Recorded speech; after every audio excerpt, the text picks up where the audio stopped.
ஜூலை 19ஆம் தேதி பைஜூஸோட கோ-ஃபவுண்டர் ரவீந்திரன் ஒரு statement release பண்றாரு. அந்த ஸ்டேட்மெண்ட்ல நீங்க இப்படியே பண்ணிட்டு இருந்தீங்கன்னா பைஜூஸை ஷட் டவுன் பண்ற நிலைமைக்கு போயிரும் அப்படின்னு சொல்லி மென்ஷன் பண்ணியிருந்தது. ஸோ அது என்ன ஸ்டேட்மெண்ட், இது என்ன ப்ராப்ளம் அப்படிங்கிறத இந்த வீடியோவில் ஃபுல்லாக பார்த்துடலாம்.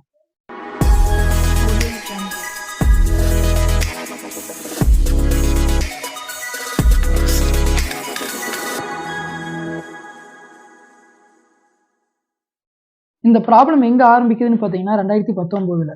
2019ஆவது வருஷம் பிசிசிஐக்கும் பைஜூஸ்க்கும் ஒரு அக்ரிமெண்ட் சைன் ஆகுது. அந்த அக்ரிமெண்ட்டில் இந்தியன் டீமோட ஸ்பான்சர்ஷிப்பை அடுத்து 2023 வரைக்கும் நாங்கள் பண்ணுறோம் அப்படின்னு சொல்லி பைஜூஸ் அக்ரிமெண்ட் சைன் பண்ணுறாங்க. 2019க்கு அப்புறம் நடக்கிற கிரிக்கெட் மேட்ச்லலாம் இந்தியாவோட ஜெர்சியில் நீங்கள் பைஜூஸோட லோகோவை பார்க்கலாம். அதுக்கு காரணம் இந்த அக்ரிமெண்ட் தான். 2020ங்கிறது கோவிட் டைமுங்கிறதுனால நிறைய பேர் ஆன்லைன் கிளாஸை ப்ரிஃபர் பண்ணாங்க. அந்த டைமில் பைஜூஸ்க்கு நல்ல ரெவன்யூ இருந்துச்சு. ஷாருக் கான்ல வந்து அந்த டைமில் விளம்பரம் பண்ணார் பைஜூஸ்க்காக.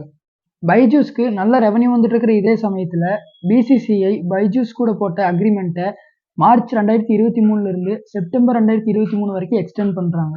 எல்லாமே ஸ்மூத்தாக போயிட்டுருக்குன்னு நினச்சிட்டு இருக்க இதே சமயத்தில் பிசிசிஐ என்சிஎல்டி பெங்களூரில் ஒரு பெட்டிஷன் ஃபைல் பண்ணுறாங்க. அந்த பெட்டிஷனில் என்ன மென்ஷன் ஆயிருக்குன்னா, பைஜூஸ் எங்களுக்கு கொடுக்க வேண்டிய அமௌண்ட்டை கொடுக்காம நிலுவையில் வச்சுருக்காங்க, இதை எப்படியாவது எங்களுக்கு வாங்கி கொடுங்க அப்படின்னு சொல்லி ஒரு பெட்டிஷன். இந்த என்சிஎல்டி நேஷனல் கம்பெனி லா ட்ரிபியூனல் இவங்க யாருன்னு பார்த்தீங்கன்னா கம்பெனிக்குன்னு இருக்கிற சட்டத்திட்டங்களை ரெகுலேட் பண்ணக்கூடிய ஒரு கமிட்டி தான்.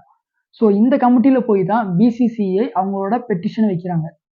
செப்டம்பர் 8ஆம் தேதி பிசிசிஐ ஃபைல் பண்ண பெட்டிஷன் நவம்பர் 15, 2023 கேஸாக ரெஜிஸ்டர் ஆகுது. அப்படி கேஸை ரெஜிஸ்டர் பண்ணப்போ அவங்க சொன்னது என்னன்னா, 2019 பைஜூஸ் கூட நாங்கள் ஸ்பான்சர்ஷிப் அக்ரிமெண்ட் போட்டிருந்தோம். அந்த அக்ரிமெண்ட் 2023 செப்டம்பரில் எண்ட் ஆகுது. ஸோ அப்படி எண்ட் ஆன வரைக்கும் பைஜூஸ் கொடுக்க வேண்டிய டியூ அமௌண்ட் பார்த்தீங்கன்னா 158 கோடி. நாங்கள் எவ்வளவோ தடவை கேட்டு பார்த்துட்டோம், அவங்க போஸ்ட்போன் பண்ணிகிட்டே இருக்காங்க. ஸோ எங்களுக்கு இந்த அமௌண்ட்டை ரெக்கவர் பண்ணி கொடுங்க அப்படின்னு சொல்லி பிசிசிஐ ஒரு கேஸ் ஃபைல் பண்ணுறாங்க. இந்த கேஸை விசாரித்த என்சிஎல்டி எவிடன்ஸ் எல்லாம் பார்த்துட்டு பைஜூஸ் எவ்வளோ சீக்கிரம் இந்த அமௌண்ட்டை தர முடியுமோ அவ்வளோ சீக்கிரம் பிசிசிஐக்கு தரணும்னு சொல்லி ஒரு ஆர்டர் பாஸ் பண்ணிச்சு. என்சிஎல்டி ரிலீஸ் பண்ண இந்த ஆர்டர் தொடர்ந்து பைஜூஸ் ஒரு அப்பீல் ஃபைல் பண்ணியிருந்தாங்க. அந்த அப்பீலில் பைஜூஸ் என்ன சொல்லியிருந்தாங்க அப்படின்னா, என்சிஎல்டி ரிலீஸ் பண்ண ஆர்டர் நாங்கள் அக்செப்ட் பண்ணிக்கிறோம், எங்களுக்கு 158 crores டியூ இருக்கிறது உண்மைதான். 2019-20 ஆன்லைன் கிளாஸ் வந்ததுனால எங்களுக்கு நல்ல ரெவன்யூ கிடைச்சிது. எப்போ ஃபிசிக்கலாக கிளாஸ் ஸ்டார்ட் ஆக ஆரம்பிச்சதோ அப்போத்துலேருந்து எங்கள் ரெவன்யூ ட்ராப் ஆக ஆரம்பிச்சிருச்சு, எங்களுக்கு கொஞ்சம் டைம் கொடுங்க, எவ்வளோ சீக்கிரம் முடியுமோ நாங்கள் அவ்வளோ சீக்கிரம் கொடுத்துட்றோம் அப்படின்னு சொல்லி ஒரு அப்பீல் ஃபைல் பண்ணியிருந்தாங்க.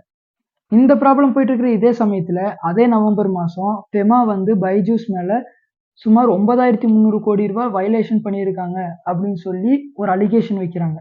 இந்த ஃபெமா அப்படிங்கிறது யாருன்னு பார்த்தீங்கன்னா ஃபாரின் எக்ஸ்சேஞ்ச் மேனேஜ்மெண்ட் ஆக்ட். இந்த பைஜூஸுங்கிறது இந்தியாவில் மட்டும் இல்லை, உலகம் முழுக்க 21 கண்ட்ரியில் இயங்கிட்டு இருக்கு. இந்த மாதிரி பல கண்ட்ரிலேருந்து வரக்கூடிய அமௌண்ட்டை இவங்க வந்து ஃபெமாவில் ரிப்போர்ட் பண்ணணும். இன்கேஸ் நீங்கள் நாளைக்கே இம்போர்ட் எக்ஸ்போர்ட் பிஸ்னஸ் ஏதாவது பண்ண போகிறீங்க அப்படின்னா நாங்கள் என்ன இம்போர்ட் பண்ணுறோம் என்ன எக்ஸ்போர்ட் பண்ணுறோங்கிற டீட்டெயிலை இந்த ஃபெமா கிட்ட நீங்கள் ரிப்போர்ட் பண்ண வேண்டியது இருக்கும். ஸோ அப்படி இவங்க ரிப்போர்ட் பண்ணாமல் 9,300 கோடி ரூபாய் அமௌண்ட்டை உள்ளே கொண்டு வந்திருக்காங்க அப்படின்னு சொல்லி அவங்க ஒரு அலிகேஷன் வைக்கிறாங்க. ஸோ இந்த மாதிரி ப்ராப்ளம் போயிட்டு இருக்கிறதுனால 2022 பைஜூஸ் வந்து ஐபிஓ லான்ச் பண்ண போகிறோன்னு சொல்லியிருந்தாங்க. அந்த பிளான் ஹோல்ட் ஆகுது. இந்த ப்ராப்ளத்தில் சால்வ் பண்ணணும் அப்படிங்கிறதுனால பைஜூஸ் வந்து ஜனவரி 2024 ரைட்ஸ் இஷ்யூ பிளான் பண்ணுறாங்க. $200 மில்லியன் ரைட்ஸ் இஷ்யூ ரிலீஸ் பண்ணுறாங்க. அந்த ரைட்ஸ் இஷ்யூவும் ஃபுல்லாக சப்ஸ்கிரைப் ஆகுது. இந்த ரைட்ஸ் இஷ்யூ அப்படின்னா என்னங்கிறத பற்றி இப்போ பார்க்கலாம்.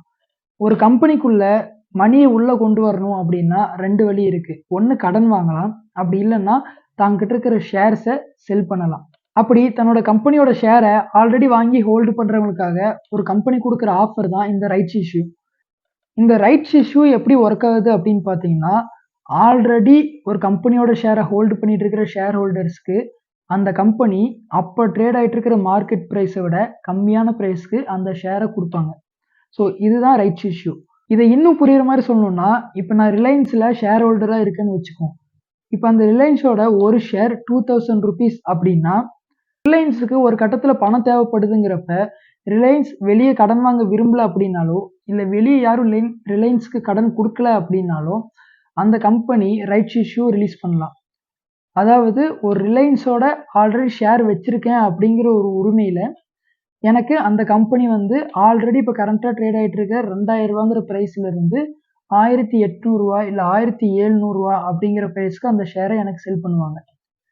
ஒரு ஷேர் ஹோல்டரோட ரைட்ஸை தான் இந்த ரைட்ஸ் இஷ்யூ அப்படின்னு சொல்லுவாங்க. ஸோ இப்போ நம்ம திரும்ப இந்த பைஜூஸ் நியூஸ்க்குள்ளேயே வரலாம்.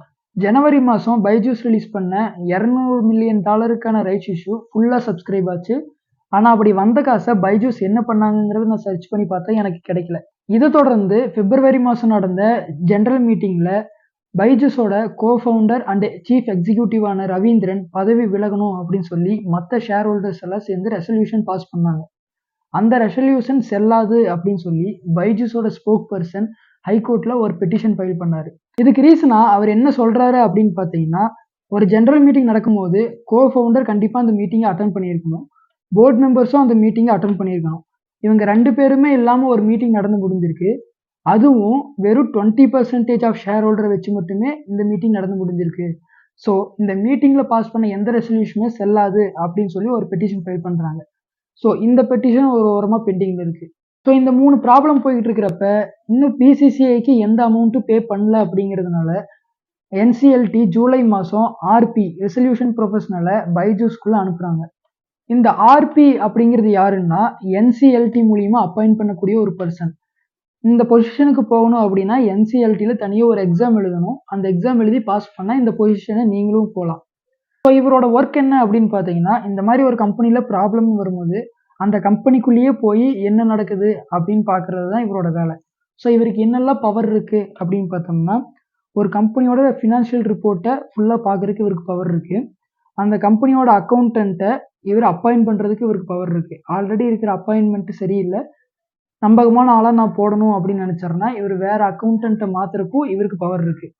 இன்கேஸ் உங்களுக்கும் உங்கள் கஸ்டமருக்கும் ஏதாவது அக்ரிமெண்ட் சைன் பண்ணியிருக்கீங்க அப்படின்னா அந்த அக்ரிமெண்ட்டில் சேஞ்ச் பண்ணுறதுக்கும் அந்த அக்ரிமெண்ட்டை ஆல்ட்ரு பண்ணுறதுக்கும் இவருக்கு பவர் இருக்குது.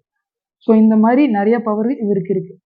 ஸோ இதுக்காக தான் பைஜூஸோட கோஃபவுண்டர் ரவீந்திரன் நம்ம ஆரம்பத்தில் பார்த்த ஸ்டேட்மெண்ட்டை ரிலீஸ் பண்ணியிருந்தார். இந்த மாதிரி நீங்கள் ஆர்பியை டேக் ஓவர் பண்ணுறதுக்காக கம்பெனிக்குள்ளே அனுப்புனீங்கன்னா பைஜூஸையும் நாங்கள் ஷட் டவுன் பண்ண வேண்டிய நிலைமை வரும் அப்படின்னு சொல்லியிருந்து. இது மட்டும்தான் பைஜூஸில் பிரச்சனையான்னு பார்த்தா இல்லை, பைஜூஸில் இன்னும் ஏகப்பட்ட பிரச்சனை இருக்குது. 2022 ஃபினான்ஷியல் இயர் 2022க்கான ஆனுவல் ரிப்போர்ட்டை பைஜூஸ் வந்து ரொம்ப லேட்டாக தான் கொடுத்தாங்க. அந்த லேட்டாக கொடுத்ததுலையும் பைஜூஸ் லாஸ்ட்டாக ஃபைல் பண்ணியிருந்தாங்க.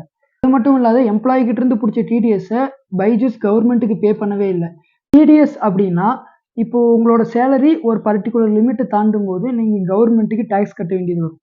அந்த டேக்ஸ் பேர்டனை குறைக்கிறதுக்காக சேலரி கொடுக்கும்போதே ஒரு பர்டிகுலர் பர்சன்டேஜை கம்பெனி பிடிச்சிட்டு உங்களுக்கு சேலரி கொடுப்பாங்க. அந்த பிடிச்ச பர்சன்டேஜை கவர்மெண்ட்டுக்கு பே பண்ணிடுவாங்க. அப்படி பே பண்ண வேண்டிய அமௌண்ட்டை பைஜூஸ் வந்து கவர்மெண்ட்டுக்கு பே பண்ணவே இல்லை. ஸோ இது ஒரு ப்ராப்ளமாக பைஜூஸில் போய்கிட்டு இருக்கு. ஸோ இது மட்டும்தான் பிரச்சனையான்னு பார்த்தீங்கன்னா இன்னும் முடியல. நிறைய முக்கியமான பொசிஷன்ஸில் இருக்கிறவங்களாம் பார்த்தீங்கன்னா தான் வேலையை ரிசைன் பண்ணிக்கிட்டு இருக்காங்க கம்பெனிலேருந்து. ஸோ இவங்களும் நிறைய பேரை லே ஆஃப் பண்ணிகிட்டு இருக்காங்க. ஷேர் ஹோல்டர்ஸ் பார்த்தீங்கன்னா தான் ஷேர்ஸை விற்றுட்டு வெளியே போயிட்டு இருக்காங்க. ஸோ இந்த மாதிரி கம்பெனியில் ஏகப்பட்ட ப்ராப்ளம் இருக்குது. ஸோ கம்பெனியில் ப்ராப்ளம் இருந்தால் பரவாயில்ல, ப்ராப்ளம் எல்லாம் சேர்ந்து ஒரு கம்பெனியாக இருக்கிற மாதிரி இருக்குது. ஸோ இந்த பிரச்சனையிலேருந்து பைஜூஸ் வெளியே வர போகிறாங்களா இல்லை பைஜூஸையும் இழுத்து மூடிட்டு போகிறாங்களா அப்படிங்கிறத காலம்தான் முடிவு பண்ணணும். ஸோ இந்த நியூஸை பார்த்தேன், இந்த நியூஸில் சில விஷயங்கள் உங்கள்கிட்ட கொண்டு வந்து சேர்க்கணும்னு நினச்சேன். நம்ம அடுத்த வீடியோவில் பார்ப்போம். தேங்க்யூ.